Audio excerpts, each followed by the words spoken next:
Hi guys, this is Second Perspective. My name is Paul Weston. Over there is Mitchell Allen, and today we'll be doing a QQ discussion on A Serious Man. So, for those who don't know, a discussion is essentially a post-viewing experience where you have seen the film, and then we discuss about anything that pleases me and the other person about this film. So if you haven't seen the film, stop, go see the film.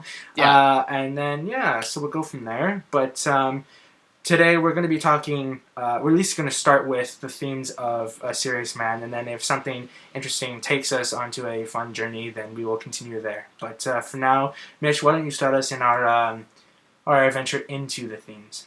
Sure. I think the movie does something really interesting to start with. I mean, first of all, the first 10-15 minutes alone is very interesting. Because it starts with... So, yeah. And I completely understand that, because that is like... It's the part of the movie that, number one, if you're not familiar with the Coens, you'll be like, who would start off a movie like this at all? And then you learn, geniuses. Number two, but crazy geniuses. Like they're clearly doing something very unconventional here, and it's risky, but it works. Also, what is interesting about it, and I guess this is something I learned about a while ago, but the film opens with a Jewish folktale. Now, here's the thing about the Jewish folktale: it is not recorded anywhere. No one spoke it orally, no one did anything, and the reason and wrote it down or anything, and the reason is because the Coen brothers wrote it. The Coen brothers could not find a Jewish folktale that related to their themes, so they just wrote one for the first 15 minutes that incorporated some elements of Jewish literature. Interesting. And so this is a complete creation that's supposed to feel like something they borrowed from a sacred text or an old, whatever it may be, right? Okay, interesting. So the one thing viewers might not know is what a Dybbuk is. I don't know a ton about it, but essentially a Dybbuk, in basic layman's terms, is a ghost. And it's an evil spirit that haunts people, and it comes back from the dead. And it's not like a ghost and, it'll like comb through your houses and like brush the stuff up Casper, the windows no. or whatever. Exactly. It's not, and it's definitely not Casper. But it's essentially like an evil spirit that looks like flesh and bone, but is meant to cause harm upon you. So it would curse you, it would, ruin your life, or it might cause you harm. But the idea is that it is a spirit. So the movie opens with the question, and it's first of many questions, but the question is this guy a Dybbuk or not a Dybbuk? So the first guy says, I saw him on the street and he helped me out. He must be nice. And then the other woman goes, he was dead a while ago. He must be a Dybbuk. And then he walks in and he exhibits answers for both. Like he sort of proves that he is real. Like when he's stabbed is the ultimate moment. He is real because he bleeds a little bit. But then also, why is he laughing uncontrollably and walking and not accepting their help afterwards? So essentially, he sort of answers both in the correct form. And so the guy's like, we're ruined. And she goes, good riddance to evil. And then she closes the door. And then the rest of the entire film starts. What the movie is really about is I think part of the reason why some people are frustrated by it, but it's essentially about this idea of having a question and not really getting the answer. And I think what that scene sort of exemplifies or shows is the fact that whether or not either of them were right or wrong, she made a choice, and that choice carried through something, and whatever happens next is not up to them. So the rest of the film... it is up to them, because they made a choice, up to them, but it's inevitable now. Exactly. So whatever happens past that, they get arrested, or nothing happens and the Dybbuk disappears. It is just the choices that you make and the decisions that you put forward, and that is the only thing you can control, because everything else is just going to swirl around you. Yeah. And well, that's kind of interesting, because if you take that, first of all, Mitch is very clearly a lot smarter than I am, so I'm just throwing him on this. No. We're not playing that game. I don't like that one. Yeah. But if we take that sort of structure or concept, and put it right at the very end of the film where Larry, he's been saying like, no, I'm not going to change your son's grade from an F to whatever he wants it to be, passing grade. The instant that Larry erases it and turns it into a C minus, the phone rings. Mm-hmm. Right, like instantaneously, and it basically says like the doctor's like, "Hey, dude, we should hang out. You should come over." Yeah. He's like, "Not on the phone," and like that's usually people take that as just like bad news. Well, he also says he's cleared some time. Yeah, so right? He really couldn't make it any clearer. There's something very wrong. Right, yeah. Or at least that's like in that's very clearly what we're supposed to believe. So my question is like, those two things are separate things, yet the Coen brothers put them like right side by side to make it feel as though they are interconnected, right? Mm-hmm. So, but they do this in the scene right after the prologue as well. Mm-hmm. First of all, they throw you into an ear canal, which is one of the most creative openings to a film I've ever seen, where they just put you inside of an ear canal leading up to an earbud playing a Jefferson Airplane song, which if you wrote that in any pitch, I'm sure most people would just be thrown out immediately. But they do this, and the scene after is an intercut scene between Danny, who's Larry Gopnik's son, trying to give $20 to his weed dealer, or the guy, at least the kid who just gave him some pot. And it's intercut with Larry getting the X-ray that he had. That eventually culminates in the end of the film. But you'll see that the two events are edited like very intentionally. So each moment sort of mirrors each other in a way. Like if it's the process of him sitting on the chair, it's like him watching like the class, going on. It's like usually matching, and it matches at exactly the same moment that the X-ray goes off. The teacher walks in to Danny listening to the earbud and pulls it out, and everyone starts yelling, and it's super funny. Well, and like that's a big thing too. It's like, sorry, did I cut off the main point there? No, that's fine. Essentially, the movie points to that as that's major. And it's not just that's how it sets off the plot. It's that because you're looking at a minor event that's still very cataclysmic with like Danny and losing the money and losing the radio and potentially getting beat up, you're associating that with the moment of the X-ray. So the film is really telling you, make sure you remember that. Now let's throw a bunch of other stuff at you and see if you can remember when it comes back. Yeah. Well, like the thing too is like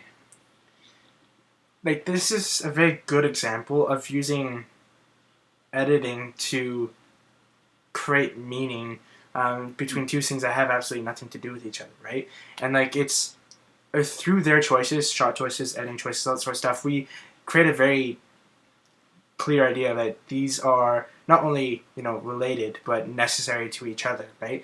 And like in a script, it'd be much harder for people to see that written, right? Unless it's very like you have to edit this way, and like so that's one of the things that's always really neat about Coen Brother works is that they can do this because they write and edit and direct, right? Yes, absolutely.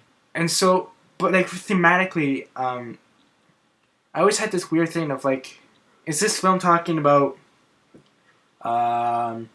free will, or are they talking about fate? Right? Well, and like, I feel like it's a little more complicated than that. I think. Very clearly, but I think what the Coen brothers do well is they take these themes. I think the idea of having free will and controlling your fate is like super not conventional, but it's common. I think for many stories, for many films, et cetera, as well as fate. Princess Bride is like a great example of like fate, true love. Like we're gonna make it happen somehow.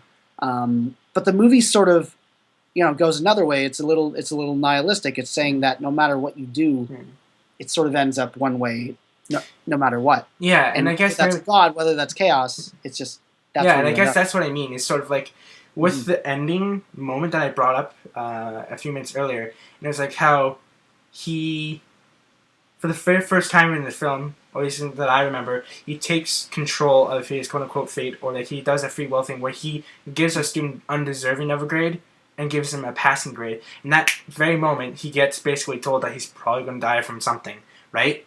And it's sort of like, because you did something, you have damned yourself, but like if you never gave the grade, would he still have that? And so like they do this really neat thing of like, is Larry...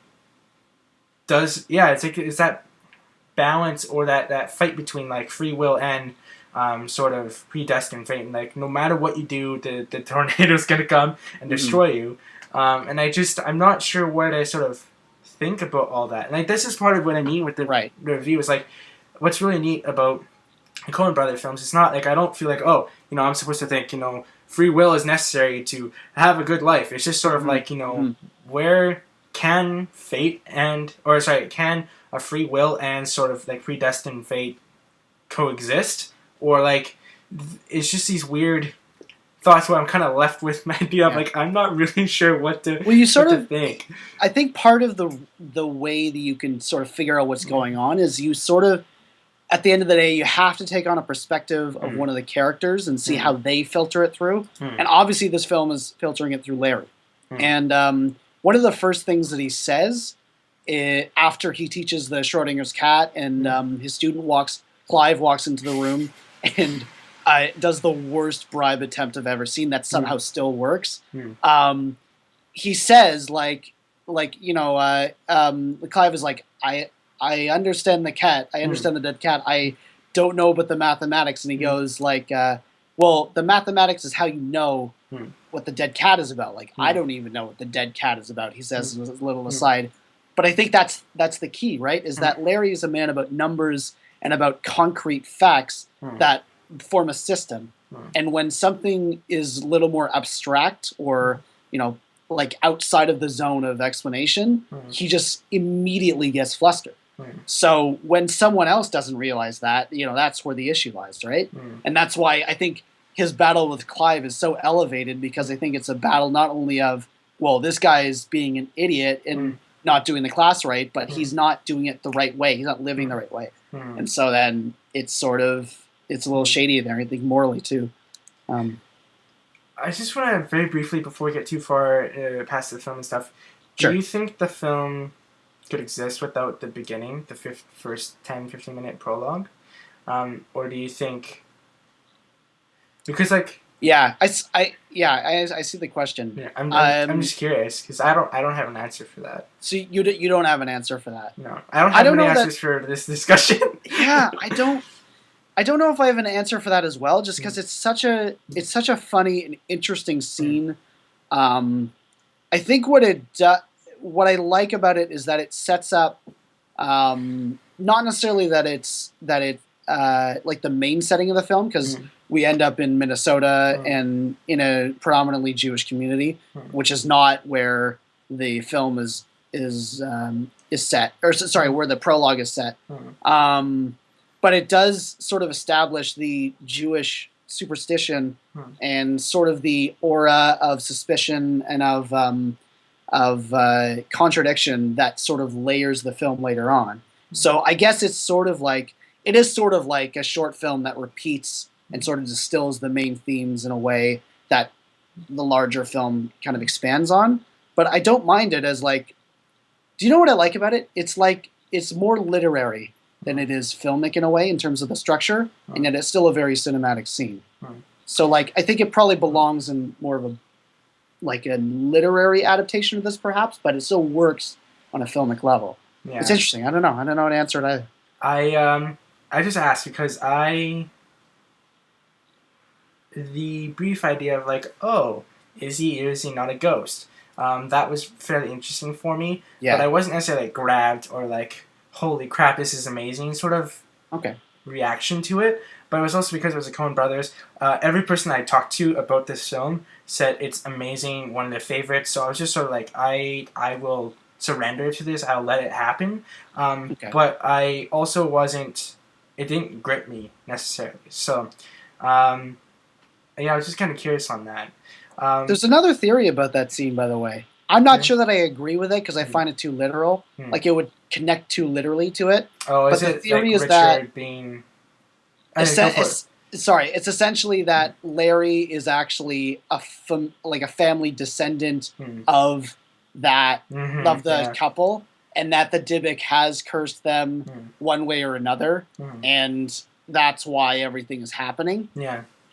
I find it just too simplistic because it goes against I think what the whole film is about is not knowing why things happen. So if the thing is if those were his ancestors Mm. and he was cursed, then the answer is oh the reason this is happening is because he was cursed by a Dybbuk. So it becomes sort of like a supernatural like horror story instead of I think something much more mysterious Yeah. and unanswerable. Yeah, Yeah. well, like, and it filters so many of the other questions that kind Mhm. of go about this and let you kind of stew on it, like with the whole like fate and free will and all that sort of stuff. Like Yeah. it simplifies or gets rid of a lot of the elements that you can kind of think about and kind of contend with, right? Mhm. As I'm sure some of the people watching this discussion can kind of tell that I'm still tussling with the film quite a bit. Like it's been a week since I've seen this film, and Mhm. I enjoyed it, and there was a lot of questions, but like I'm not sure where it sits within me, especially on like I don't even know what it really means thematically. But one of the ways that I think subconsciously found a way to kind of understand it on some level, at least in the first passing through, is like the whole time I was watching it, I and tell me if I'm totally crazy, Sure. but I saw sort of this was like Coen Brothers' version of American Beauty.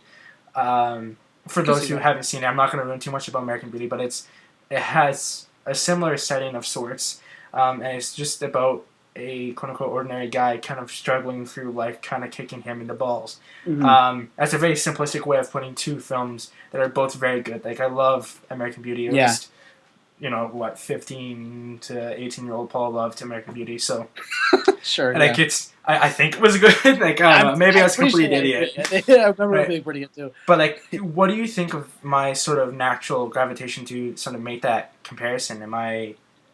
No, I think you're actually more right than you think. It's the big. You know what? Actually, one of the large connections to that film is that set in a very idyllic American neighborhood as well. Yeah. There's a lot of the similar like iconography of like suburbia Mm, in that film too, and some of my favorite images in A Serious Man mm, are like just stopping short of like the white picket fences. Like mm, everything is green grass, blue sky, white houses, lawnmowers, like old slim cars, like just gently driving through the roadway.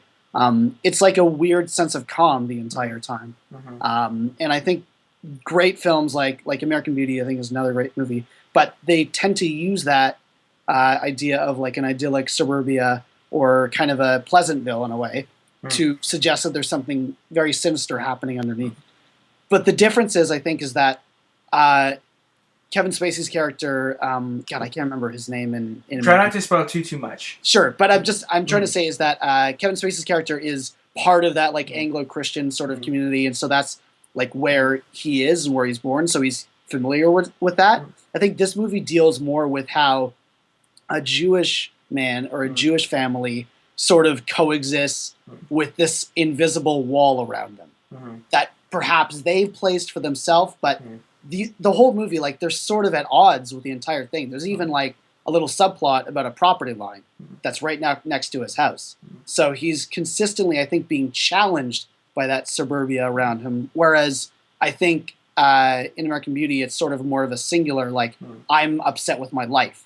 But I think that's where the difference is that it's, I think, a little more specific as to, a cultural fear or a cultural sort of suspicion of everything that's going on outside. But it's simple in a way. Yeah, there are sort of two things I'd like to tackle, so we'll try and get them tackled in the next like 8 to 9 minutes. But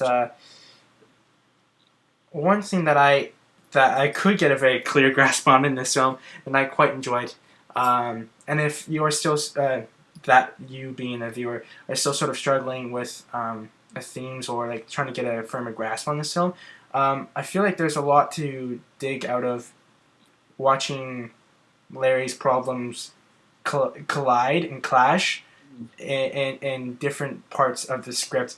That being like his strange neighbor, like bringing home a deer and all that sort of stuff, and then at the exact same time, the Asian father coming and being like culture clash, right? The script does it on many levels and many times. Has Larry's problems all collide and clash at the same time, and I feel like there's something to be pulled from watching these different problems kind of interact, even sometimes ever so briefly, and then kind of pull apart again. One of my favorite shots that does exactly that. It's beautiful, and I can't remember exactly. It's like early on in the film. I think it's when Judith still wants a divorce, and the satellite's been fuzzy. See, I was about to mention the very next shot. Anyways, continue. I mean, that's great too, but there's just one shot. It's very short, and but it always struck me from the first time I saw it, and it's Larry walking in the doorway. And it's like one static shot. It like maybe pushes in a little bit, but from every room, like from the left and from the right, and from I just did the wrong directions, but like from each side of the room, even from like behind the camera, but whatever it is, people are just popping out and yelling things at him as if they expect him to solve every single problem at exactly the same time. And then none of those problems get solved in the shot. Like not one of them. He just walks over and he goes. What? What did you say? Exactly. He's like trapped in that shot, which is an amazing, like visual way to unpack that. Yeah, it was really interesting because that's exactly if you hadn't mentioned, that's exactly what I was going to bring up. Why don't we end on sort of at least some ideas or questions that people can think about because I know there are going to be some people that are watching this film, they've tackled through it, they've kind of have maybe some understanding, but they don't understand why the film just ends on a tornado. Where it's just like it's there's some things solved, but not too many. Larry just got told he's probably sick in some way, and then when oh god, his son's name is David. Danny, my bad. Trying to get Fagel his like $20 whatever, and it ends on a tornado. What do you think are some thoughts or questions or things that people can sort of chew on? I think when you watch this movie, and even if you've had some distance from it, like maybe you've just watched it and you're very fresh on it, but I find one of the more interesting things about it is how it not only approaches Larry's journey, which I think is like super wonderful to follow, and it's got these unbelievable scenes with the rabbi in the parking lot, and the goy's teeth, and him going to Marshak's office. And then you have, him with Amy Landeckers from Transparent, like smoking weed together in a like weird 70s looking apartment, and it's like little house. And I mean, those scenes I think are a lot easier to follow and also to sort of remember. But what the movie does really interestingly is it layers this very almost low stakes story with Danny, but I think it has a lot more meaning, which leads us to our final image, which is the tornado. Because essentially it's the end of both of their stories, but it really is the end of Danny's arc, right? So Danny starts off with this very simple goal, get the money to Fagel. And Fagel is this like big kid who's going to beat him up. And so every scene is just Danny needs to get the $20. He looks in the desk. Can't find it in the desk. Still getting high. He goes. Give me that fucker. Give me that fucker is just a beautiful. And they also, it's not like they have variations of that line. They just use that line 8 times, and it's great every single time. And to briefly sort of track off this, I think the one thing that the Coen brothers do really well in this film is that like it's very difficult to get actors that are fairly young to just give strong performances, especially when you have other actors that are very good. And I think what they did is they always did like a mockery of that, and so the actors don't need the young actors don't need to give some sort of like Oscar-worthy performance. They just it's some sort of like silly mocking. I don't know. Right? Like, yes and no though, because I feel like they like maybe it's just the clothing and the way it's shot, but it just those kids feel very lived in. I obviously we never lived in the 60s and all that, but even though it's like pantomime and silly, like I totally buy how. But I think it's because the lines are so ridiculous. Maybe, yeah. and the performances are so bad, not bad, but it's just so like over the top. But they commit to like over the topness. That's why it works. Because Larry's world is different. But anyways, like let's not get too long on that. Sure, but like, that was sort of my interpretation of it. Yeah, no, that's fine. So let's finish with the why you the arc and I of think Danny. so Danny, he then you get to the scene where Danny like runs in the slowest possible way, and then also Fagel runs in the slowest possible way to try to beat him up, and then Danny just makes it to the door, and like that's the biggest like I'd say battle scene that Danny has in the entire movie. Whereas Larry's like crashing into cars and he's like on the phone with people and people are trying to like sue him. Whereas like Danny, all he has to do is just run across the street. But when you're a kid, that's what you care about. It's just personal safety. It's small safety. And the fact that that is challenged is this whole other new world for him, right? And I think, the whole thing that it's framed with him, a bar mitzvah, by the way, for people who don't, who aren't Jewish or don't know a lot of the Jewish faith, is a ceremony. I think it's like a communion if you're Christian, or I'm sure there's many different religions or cultures have this, but it's when you become a man and you come of age. So the idea is that when you're 13, you're coming of age, you're becoming a man of the Jewish faith, and you now have that responsibility. And right now, he doesn't have that responsibility. He's, smoking weed with his friends and like trying to skip class and like doesn't give a shit. But as soon as he is bar mitzvahed, the expectation from a conservative Jewish community is now that he will become part of a community and become responsible. So I think this is sort of his last vestige of like responsibility and being a child and being, kind of loose and crazy with his tiny little adventures before the immensity of growing up kind of faces him, right? So I think on one level, I always wondered if the tornado is just him, like he's trying to pay off the $20 at the end. He's finally got it from Marshak, who just says, "Be a good boy," which is one of the most condescending but also amazing scenes. But then he's just trying to hand him the $20 and he's like, "Hey, Fagel, here's the 20." And Fagel just looks back like, "Are you serious? Look in front of you. This is the world. Like this is the huge tornado now. I do not care about $20." And I think he's just sort of facing the future. He's facing this immense chaos that may surround him. Like, what if he's the next Larry Gopnik? What if he gets in a car crash 20 years from now, right? So I think it on one level it could be, someone working through a very tiny problem and facing the fact that that's over. He will have to face with an enormous set of challenges in the future. Interesting. Yeah. Well, I think that's honestly something nice to end on. It's given me a lot to think about. But that I'm sorry if I talked over you. No. It's it's very clear like this film is something that I was not necessarily struggling with, but like a lot more to think about. And so sometimes I just need guidance. I know that sometimes kind of breaking down themes and stuff, it's a little more it's a little more difficult for me at times. So when someone's better at it, or it's got a firmer grasper, or has a very strong interpretation, it's always good to hear that. I mean, right? This is why we make these kind of videos. So, other than that, if you have any other groundbreaking things to say, I think we can say goodbye to the internet. Sure. I'll ask you this: is there one scene that you don't like? Because even though it's one of my favorite movies, I have an answer. But is there anything where you're like, eh? The only thing that I was sort of like, was the beginning. And I think like that was the only thing where I was like, oh, okay. And like I'm sure if like I went scene by scene, there might be a few that I was like, okay. But nothing that was like strong enough for me to kind of remember. Right. What about you? Maybe because I've seen it so many times, but there's one scene that just bugs me because the whole movie does a great job of like not being on the nose almost ever. But it's one scene you might not even remember where he's sitting in the park with his sister and he's sitting on a bench with her and they're talking about like the problem with the rabbi not answering him and why does God give us all the questions if he doesn't give us answers? And she's like, well, the rabbi will know best and he'll give you the ways, and if I was the rabbi I'd tell you. And there's just a lot of like very on the nose dialogue.